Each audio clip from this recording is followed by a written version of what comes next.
Hello and welcome to McQuilling TV. I'm Allison Emilio and joining me today is Stefanos Kazantzis, Marine Finance Advisor at McQuilling Services. Welcome, Stefanos. Kalispera. So you joined us a couple of months ago and discussed the possibility of larger crude tankers displaying strength in 2015. As we begin the year, what are your thoughts on this segment in the asset markets? Yeah, thanks for the question. And since that last interview, we've had the opportunity to delve into the analysis that we go within our tanker market outlook to project future prices in 2015 and beyond.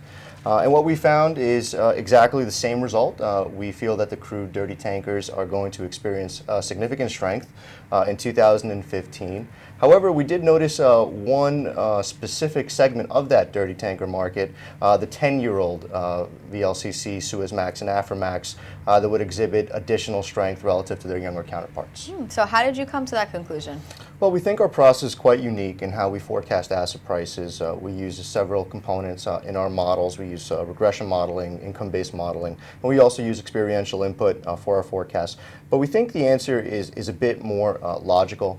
We looked historically to see the movements, the price movements of 5-year and 10-year-old VLCCs since 1994. And what we noticed is in high earnings environments or strong earnings environments, the velocity of the increase was a lot greater for the 10-year-old vessels than it was for the 5-year-old. However, inversely, on the way down, in weaker earnings environments, they fell quite precipitously. So if we look at 2015, and in our models, we've projected TCEs to be fairly strong, consistent with the levels they are today throughout the year, with some seasonality built in, of course.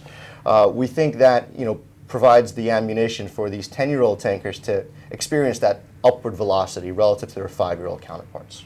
So if you were to tell market participants to watch out for a specific class or classes, which would they be and why? Yeah, I think there's some interesting choices out there.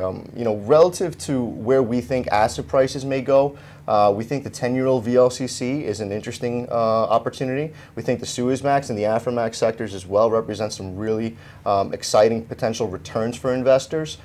In our calculation, our investment analysis, if we looked at acquiring these vessels at today's prices and holding them to the end of their trading life, which depending on the vessel could be from 21 to 23 years of age, we feel that the investors may earn about 40% return on equity, which is a pretty impressive IRR.